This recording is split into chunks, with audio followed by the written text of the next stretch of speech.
Hoje o Espírito Santo quer falar ao seu coração sobre a paz que Ele tem para te dar. Hoje o Espírito Santo quer trazer descanso para a sua vida. Amém? Na verdade, o Espírito Santo sempre quer trazer descanso para a nossa vida. Nós é que nos desapercebemos dele, porque nos apercebemos tantas circunstâncias urgentes e necessárias que estão ao nosso redor. E como diz um muito amado, sábio irmão, que já está com seus 82 anos, ele diz assim: a última coisa que nós fazemos quando estamos nas nossas batalhas é orar, quando deveria ser a primeira coisa. E hoje o Espírito Santo quer trazer essa essência para o seu coração. Amém? Feche seus olhos nesse momento. Senhor, nós te agradecemos por sua graça e misericórdia. Te agradecemos porque o Senhor está aqui conosco. Essa casa é sua, essa igreja é sua, as nossas vidas são suas. O Senhor já está se movendo, nos conduziu à adoração. Os céus estão abertos sobre esse lugar. E que a tua palavra venha penetrar no nosso coração. Como as gotas da chuva, as gotas do orvalho penetram na terra. Não existe resistência na terra para a chuva. Ela tem que absorver as águas. Que o nosso coração nessa noite seja essa terra que não resiste à tua palavra. E que venha a absorver tudo que o Senhor tem para nós. Em nome de Jesus. Salmo 42, versículo 1.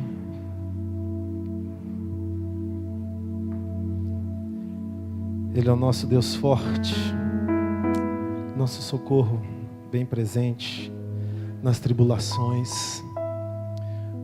Como o servo anseia pelas correntes das águas, assim a minha alma anseia por ti, ó Deus. Quantas vezes precisávamos falar que descansamos no Senhor e não encontramos equilíbrio na nossa alma para falar isso? Tamanha é a tribulação e tamanha é a batalha que estamos vivendo.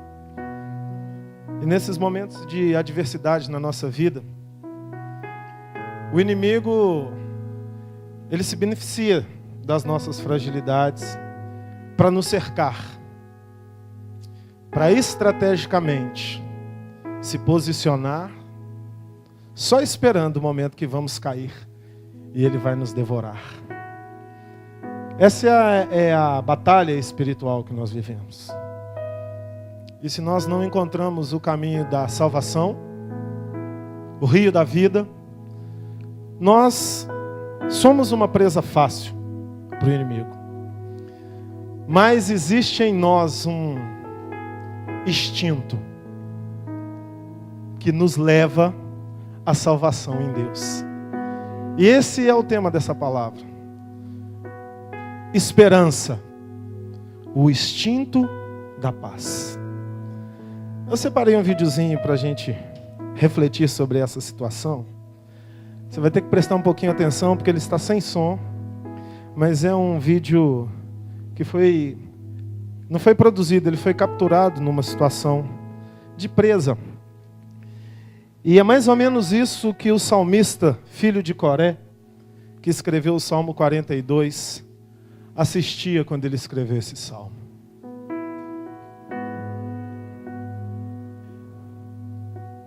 Vocês podem colocar aí?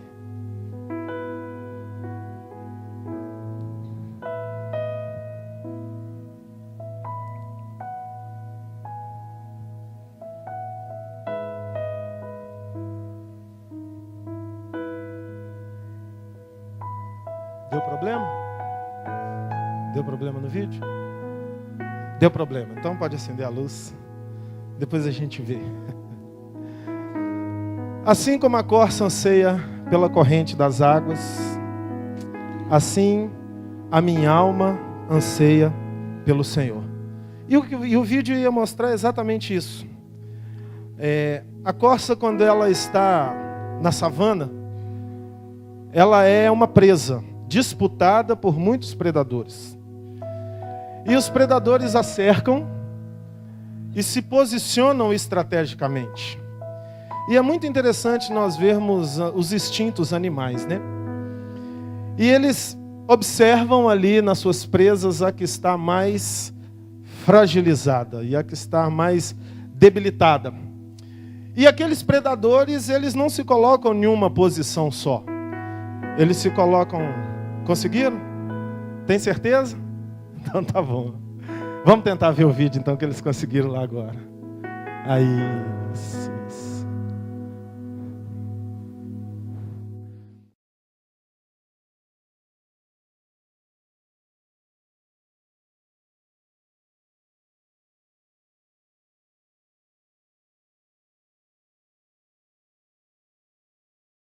Ali em várias posições. E aqui agora eles conseguiram capturar a imagem da presa. E ela está correndo. Tem duas lá. Uma mais forte e uma mais fraca. E os predadores escolhem exatamente a mais fraca. E ele vai correndo atrás, ele vai pegar, olha. Está quase pegando. Está quase, olha lá, está quase, está quase. E era mais ou menos isso que o salmista via. E o predador está certo que ele vai conseguir pegar aquela presa. Aquela presa já perdeu. Mas dentro dela, o instinto dela está ansiando por uma coisa: a corrente das águas. E quando ela acha as águas, o predador perde a presa porque ele não sabe nadar. Ele vai atrás dela até que ela encontre as águas. Vamos lá, vamos ver a imagem de novo. O cameraman estava ali em cima de uma montanha, filmando. E quando eu vi isso, eu falei, poxa, foi isso que o filho de Coré estava assistindo. Só que naquela época ele não tinha uma câmera, mas esse cara aí tinha. E assim somos nós muitas vezes. Os demônios, as dívidas, as opressões, as batalhas na mente vão nos pegar. E nós ansiamos pela corrente das águas. E de repente, a gente pula no rio de águas vivas. Aplauda o Senhor. Aleluia. Pode acender as luzes. Por isso que o salmista disse: como a corça anseia pela corrente das águas, assim a minha alma anseia por ti, ó Deus. E na sequência do texto, no versículo 2 aí do capítulo 42, ele vai dizendo: a minha alma tem sede de Deus, do Deus vivo. Quando entrarei e verei a face de Deus? A correlação da natureza com o espírito, ela é muito prática e muito objetiva, porque Deus deixa desenhado na natureza aquilo que Ele faz na nossa vida no espírito. A corça, ela não raciocina para achar o rio. É o instinto dela. Por isso que eu disse que a esperança é o instinto da paz. O que vai trazer a paz e o livramento para aquela corça é o rio. Se não tiver o rio, ela está morta. Mas porque tem o rio, ela está viva. Se não tiver Deus na sua vida, você e eu estamos mortos, acabados. Mas porque existe Deus na nossa vida, nós podemos celebrar a paz do Senhor e a alegria dele que constrange os nossos corações. Quando irei, entrarei e verei a face de Deus? Quando mergulharei no rio? Versículo 3. As minhas lágrimas têm sido o meu alimento, dia e noite, porquanto se me diz constantemente: onde está o teu Deus? Dentro de mim derrama a minha alma, ao lembrar-me de como ia com a multidão, guiando em procissão à casa de Deus, com brados de júbilos e louvor, uma multidão que festejava. Por que estás abatida, minha alma? E por que te perturbas dentro de mim? Espere em Deus, pois ainda o louvarei, pela salvação que há na sua presença. Você só encontrará a paz na presença do Senhor se você conseguir trazer para dentro de você a convicção de que Deus é a sua salvação. E do que Ele pode todas as coisas. E que Ele pode abrir todos os caminhos. E que Ele pode orientar a sua vida em todas as áreas. Precisamos aprender a esperar e a confiar no Senhor, para que sejamos então conduzidos pelo instinto espiritual dentro de nós. E esse instinto espiritual é a fé que está em nossos corações. Queridos, a fé constrange a razão. Você, quando deita na sua cama e não consegue dormir, é porque você não traz à tua memória aquilo que te dá esperança. Lutas, dores, provações, adversidades, batalhas injustas são a realidade de todos nós, todos os dias, queridos. Não existe o melhoramento na circunstância, existe a transformação dentro de você, e a circunstância mudar é consequência da mudança dentro de você. Porque se não fosse assim, pessoas com a vida resolvida nas áreas que muitas vezes nós julgamos ser a problemática, saúde, finanças, relacionamentos, não estariam por aí angustiadas, tem tudo e não tem nada.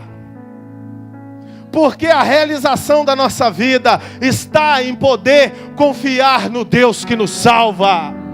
Os predadores estão na savana todos os dias. Os demônios estão trabalhando todos os dias. As injustiças sociais estão acontecendo todos os dias. As adversidades estão acontecendo todos os dias. Todos os dias carros batem, pessoas adoecem, temos problemas dentro de casa. Todos os dias as adversidades vêm. Mas eu quero te dizer que mesmo com todas as adversidades te cercando, você pode estar em paz dentro de você. Porque está batido a minha alma. Espere em Deus, porque ainda o louvarei. Você tem derramado o seu coração nessa convicção? Ou quando você se depara com a adversidade, ou quando você depara com aquilo que oprime e sufoca a sua alma, você esquece de quem você é na presença de Deus, chorando e glorificando ao Deus que tudo pode? Nós às vezes somos muito incoerentes, porque em um momento nós acreditamos de todo o nosso coração, mas daqui a pouco uma notícia chega, e elas chegam todos os dias, e aquela fé inabalável que tinha dentro de nós, ela foi embora. A certeza perde lugar para a dúvida. As lutas, as dores, os desertos tomam conta da nossa vida. Queridos, essa é a realidade de quem vive sem a presença do Senhor Jesus. Se você ainda não decidiu deixar Jesus controlar a sua vida, eu quero te dizer que a vida humana é isso aí. É abismo para abismo, é montanha russa, um dia está bem, outro dia está mal. Mas se você decidiu deixar Jesus conduzir o barco da tua vida, Deus está no controle. Aconteça o que acontecer,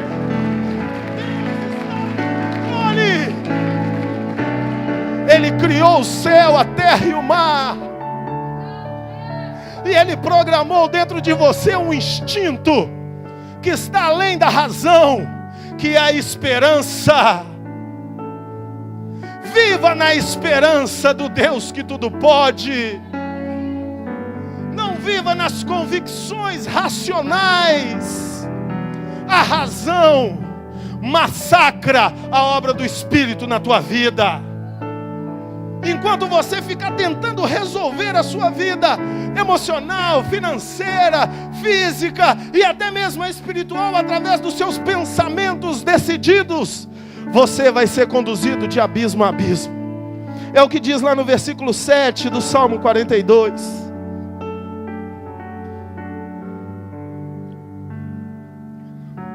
Um abismo chama outro abismo. Ao ruído das tuas catatubas, todas as tuas ondas e vagas têm passado sobre mim. O salmista aqui no Salmo 42, ele está conversando com a alma dele. E o espírito dele está perguntando para a alma. E a alma está respondendo. E aqui nesse versículo, ele coloca o seu racionalismo em voga. Quando você pensa demais, na solução do seu problema, essa razão, ela começa a massacrar a sua vida. Sabe por quê? Nesse racionalismo entra a incredulidade. Quantas vezes na sua vida você já se viu diante de uma situação, sabendo que Deus pode fazer um milagre, mas lá dentro de você assombrado pelo fantasma da dúvida: será que Ele vai fazer mesmo? Será que vai dar tudo certo? Será que essa cura vai chegar mesmo? Será que esse problema vai passar? E nesse será, um abismo chama o outro. Porque o racionalismo te leva para o outro lado da moeda. Do mesmo jeito que esse diagnóstico pode mostrar uma cura, ele pode mostrar uma doença pior do que essa que eu já estou lidando com ela. Ao racionalismo falando. Do mesmo jeito que eu posso conseguir a solução para pagar essa dívida, eu posso bater o meu carro e criar uma outra dívida. Quem já passou por essas batalhas mentais? E às vezes você se sente oprimido. Parece que milhares de demônios começam a falar na sua cabeça. E você ali refletindo para o milagre na sua razão, se vê amarrado por pensamentos que vão te levando para outros abismos. Esse é o racionalismo, porque o racionalismo permite e autoriza a presença da dúvida. Esse é o conflito entre a fé e a razão. Porque a razão associada aos processos científicos, somados uns aos outros, vão dizer: comprovado cientificamente é aquilo que eu já experimentei. E a fé vai dizer: ainda que eu não experimente e que ninguém possa experimentar, existe um Deus sobrenatural que vai fazer o morto reviver, que vai fazer a água virar avenida para eu passar, que vai abrir as águas, que vai fechar a boca dos leões, que vai tirar o poder das chamas. Milagre não é racional. Milagre é espiritual. Por isso você precisa sair do campo da dúvida. Quero trazer à memória aquilo que vai me dar esperança. E o mundo vai te chamar de otimista demais. E o mundo vai olhar para você e vai dizer: você é louco. Sabe por quê? É porque tudo que o mundo tem é a razão em atividade, permitindo a dúvida. E onde tem dúvida, tem pecado. Hebreus capítulo 11, versículo 6. Ora, sem fé é impossível agradar a Deus, porque é necessário que aquele que se aproxima de Deus creia que Ele existe e que é galardoador daqueles que o buscam. A fé só pode se mover pelo instinto espiritual. Está além da sua razão. E quando eu desagrado a Deus, eu peco. E o texto diz: é necessário que aquele que se aproxima de Deus creia que Ele existe. Então eu entendo que é possível se aproximar de Deus duvidando que Ele existe. Porque se eu preciso me aproximar e depois que eu me aproximo, crer que Ele existe, eu posso me aproximar duvidando que Ele existe. E aí é algo muito sério. Por isso tem muitos crentes perturbados e oprimidos por Satanás. Porque duvidam até da existência de Deus na sua vida. Leem na Bíblia os milagres maravilhosos e questionam no coração: será que Ele pode fazer na minha vida? O será abriu a porta para principados, potestades e dominadores do mal massacrarem os seus pensamentos. Querido, tenha esperança. Não olhe as circunstâncias. Não olhe as circunstâncias. E quando você entende esse ponto de vista da vida, a ordem é invertida. Tudo o que tira a paz de todos em você gera motivação para milagres. Quanto mais difícil é, maior será a percepção da manifestação da glória de Deus na minha vida. Então não é que eu vá viver pedindo a Deus problemas, mas é que os problemas não vão me apavorar mais. Deus está no controle. Você pode aplaudir o Senhor por isso? Ou será que só eu fiquei feliz com essa notícia? Ele tem o governo da tua vida. Ele tem o governo da tua vida. E quando você começa a ter essa credibilidade total, irracional, além, acima da razão, não desprezando a capacidade humana de pensar, mas mostrando quais são os devidos lugares entre a fé e entre a razão. A fé é mais poderosa do que a razão. Com todo o seu raciocínio, você não pode acrescentar 30 centímetros ao curso da sua vida. A hora que a sua luz se apagar, você vai morrer. Mas com a sua fé, você transcende a morte. Porque em Cristo Jesus viveremos eternamente. Isso não é história religiosa. Isso é argumento da fé. Por isso aqueles que creem no Senhor, na história, que são considerados mártires, todos enfrentaram a morte, sem a percepção e o medo da perda da vida. Porque racionalmente, quando a sua vida está sofrendo ameaça, você abre mão de tudo, você entrega tudo para viver mais um pouquinho. É a razão gritando que quer viver. Mas quando você vive além da razão, e a sua vida é ameaçada para destruir os princípios da sua fé, você diz, pode matar, porque a morte para mim não é o fim. Você só está acelerando meu encontro com Jesus. Por isso que nós vemos no Oriente Médio as notícias, cristãos assassinados. E quando você olha, vê aí, hoje em dia está tão simples, os vídeos caem nos nossos celulares. E nós vemos pessoas sendo decapitadas. E aquelas pessoas com a carinha boa. Aquelas pessoas com semblante de paz. Por quê? Porque estão vivendo além da razão. Tem esperança no meio da maior adversidade. São corajosos na fé. Rompem todas as barreiras. E eu quero dizer para você que entrou aqui nessa noite, Deus tem esse poder da esperança para derramar no seu coração e te trazer paz no meio dessa fornalha que você está vivendo, porque há poder no nome de Jesus.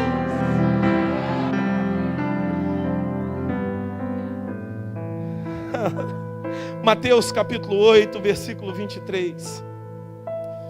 A partir do versículo 23 até o versículo 27. É um episódio onde Jesus manifestou essa paz além da razão. E entrando ele no barco, os seus discípulos o seguiram. E eis que se levantou no mar tão grande tempestade, que o barco era coberto pelas ondas. Ele, porém, estava dormindo. Os discípulos, pois, aproximando-se, o despertaram, dizendo: salva-nos, Senhor, que estamos perecendo. Ele lhes respondeu: por que temeis, homens de pouca fé? Então levantou-se, repreendeu os ventos e o mar, e seguiu-se grande bonança.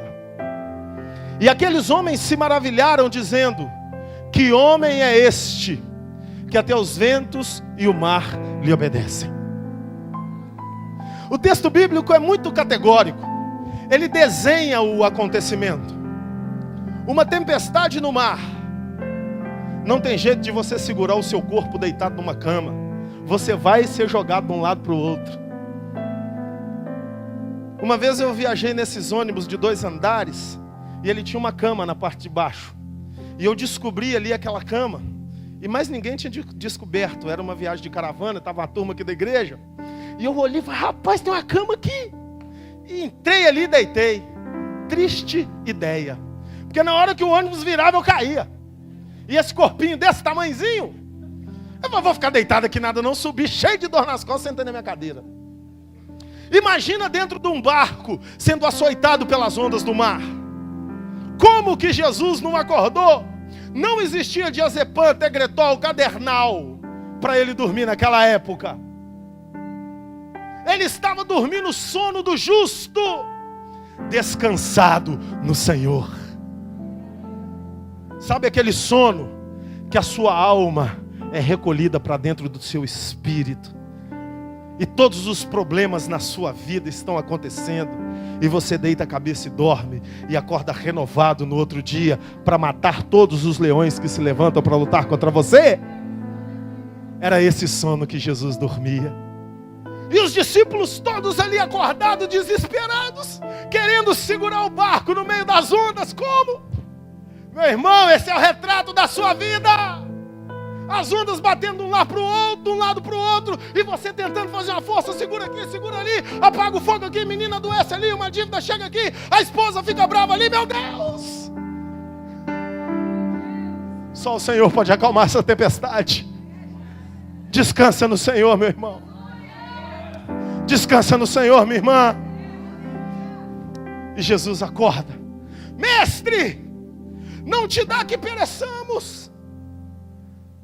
E essa frase, não te dá que pereçamos, vai contra a essência do Evangelho. Deus amou o mundo de tal maneira, para que todo aquele que nele crê, não... Vocês conhecem o texto, se quiser jogar aqui no Data Show, pode jogar. Para que todo aquele que nele crê, não... mas tenha a vida eterna. Jesus está no barco da tua vida do mesmo jeito que estava no barco dos discípulos. E você está irritando Jesus do mesmo jeito que eles irritaram.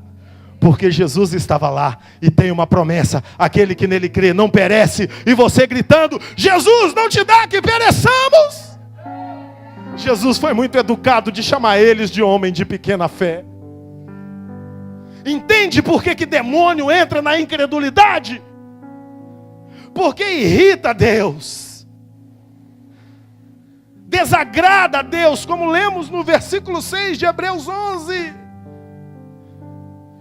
Meu irmão, a nossa incredulidade aproxima demônios de nós e afasta o Espírito Santo de nós. Está aqui dentro. Só Deus vê. É impossível agradar a Deus sem fé. Mestre, não te dá que pereçamos, contramão do Evangelho. Homens de pequena fé. O termo pequena fé no original aramaico que Jesus falou ali é oligopistos. Foi isso que ele falou.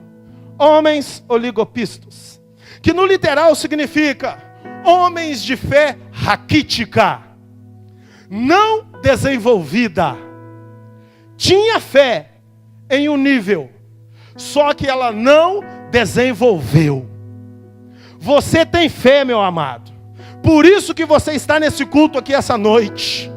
Por isso que você fecha os seus olhos e diz para o Senhor Jesus: a terra clama, a terra chama. Vem Espírito Santo, você tem fé para na reunião manifestar através da sua expressão física, ótimo. Mas será que essa fé está desenvolvida ou será que ela está raquítica? Raquítico reflete e fala de mal alimentado. Desnutrição, está tudo isso envolvido na raiz etimológica desse termo. Tem, mas não cresceu, não comeu direito, não fez o que tinha que fazer. Poderia andar, mas não anda. Poderia correr, mas não corre. Está raquítico. E Jesus disse isso para aqueles homens. Mas eu quero te dizer que a sua fé hoje, ainda que ela esteja raquítica, se você liberar o seu coração de toda a incredulidade, aí entra a diferença do alimento do Espírito. Hoje você sai daqui com a fé desenvolvida e pode, da mesma forma que Jesus falou, dizer: acalma-te, vento, cala-te, porque Deus está no controle da minha vida. Aplauda Ele, queridos. Esperança. Eu quero trazer à memória o que vai me dar esperança. É assim que nós transtornamos as realidades. É assim que nós transformamos o deserto em manancial, queridos. Agora é só discurso. 29 de julho de 2017, 7:55 é só discurso. Mas daqui a pouco esse discurso pode tornar realidade na sua vida. Quando você chegar diante daquilo que tira a tua paz, quando hoje você bater a cabeça no seu travesseiro e os demônios vierem querer trazer pensamentos de dúvida para você, você abre a sua boca e declara: oh, reba, lava, lava, lava, você. Eu confio no meu Deus. Ele é maior que os meus problemas. Ele pode tudo que eu não posso. Vá dando ordens para Satanás. Vá colocando o inferno no lugar dele. Na minha mente você não faz terrorismo. A minha mente você não massacra. A minha alma você não tira paz. Porque eu tenho um instinto como aquele animal na savana, sabe correr para o rio, sem ter a localização geográfica do rio. Mas ele chega lá. Ele chega lá. Ele chega lá. Quando verei a tua face. Meu coração aqui parece que vai pular para fora. Jesus. O Espírito Santo está falando com você, querido. Que o dinamite do Espírito Santo seja liberado dentro do seu espírito agora. Que o instinto para a paz, chamado esperança, penetre a sua alma agora. Ei, o que te dá segurança não é seu dinheiro. O que te dá paz não é a sua saúde, não é o seu equilíbrio psicológico. Não existe um ser humano 100% equilibrado psicologicamente. Todos nós temos os nossos problemas, mas o que equilibra a tua vida é a presença do Espírito Santo de Deus.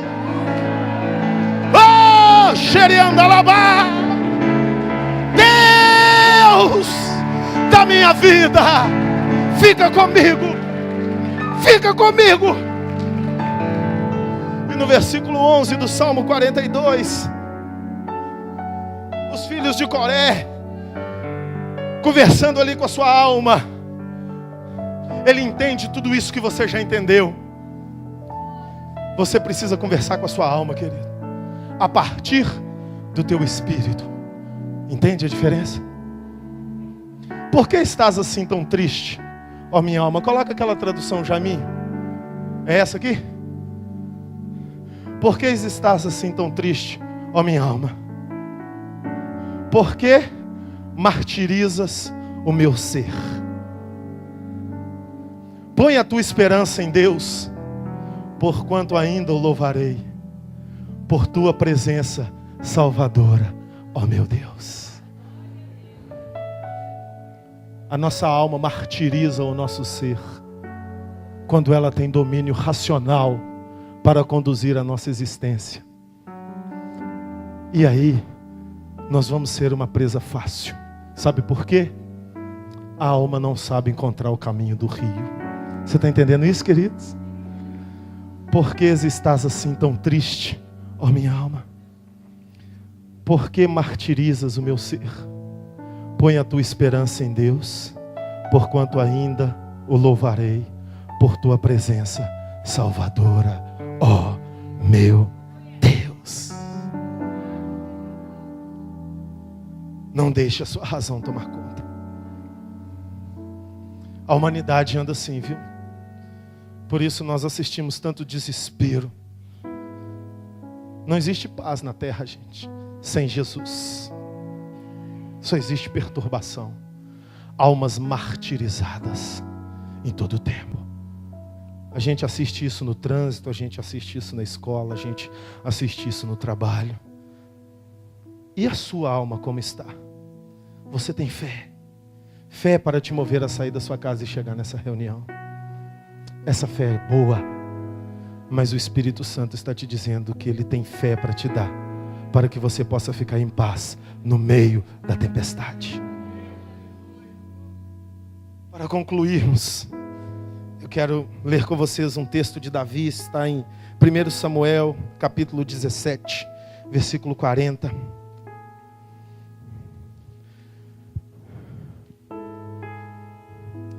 Davi, como muito falamos sobre ele, era entenda o trocadilho, era um raquítico racional, desenvolvido espiritualmente.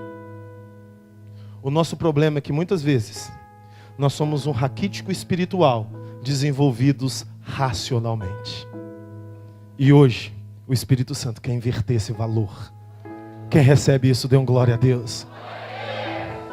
E aí a coisa ficou bonita, porque o raquítico racional e físico também, porque vivia no pasto cuidando de ovelhas, não comia direito, era magrinho, fedia a cocô de ovelha, chegou diante de um gigante. E aquele gigante estava afrontando o exército de mais ou menos 500 mil homens na montanha que ficava de frente ao vale de Elá, lá em Israel. 500 mil homens com medo de um gigante. 500 mil desenvolvidos racionalmente e raquíticos, oligotipos, pequena fé, espiritualmente.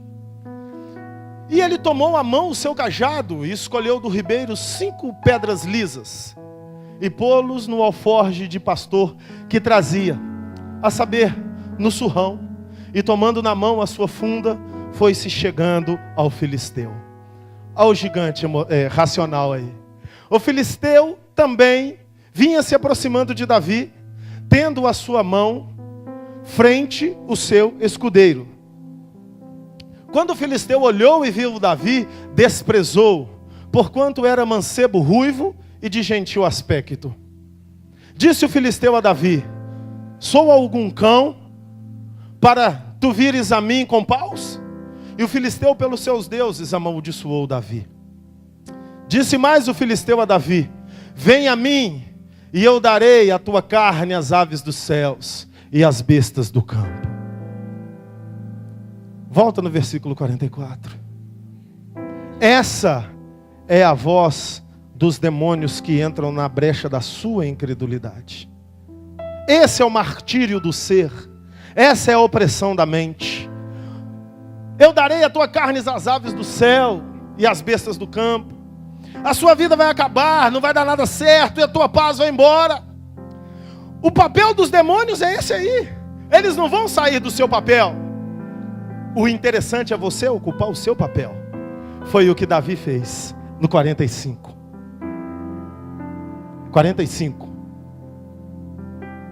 Davi, porém, lhe respondeu: tu vens a mim com espada e com lança e com escudo, mas eu vou a ti em nome do Senhor dos exércitos, o Deus dos exércitos de Israel, a quem tens afrontado. 46. Hoje mesmo, o Senhor te entregará na minha mão, ferir-te-ei, tirar-te-ei a cabeça, e os cadáveres do arraial dos filisteus darei hoje mesmo às aves do céu e às feras da terra, para que toda a terra saiba que há Deus em Israel.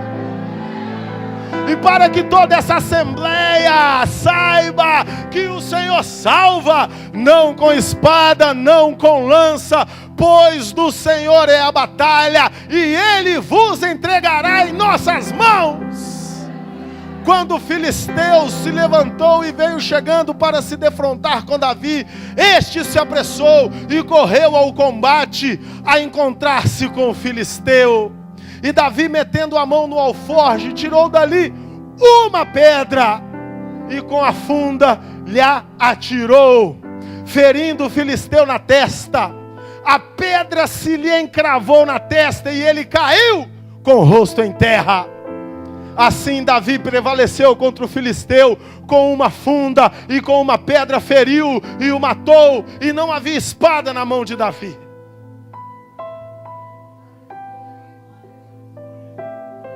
O quadro virou,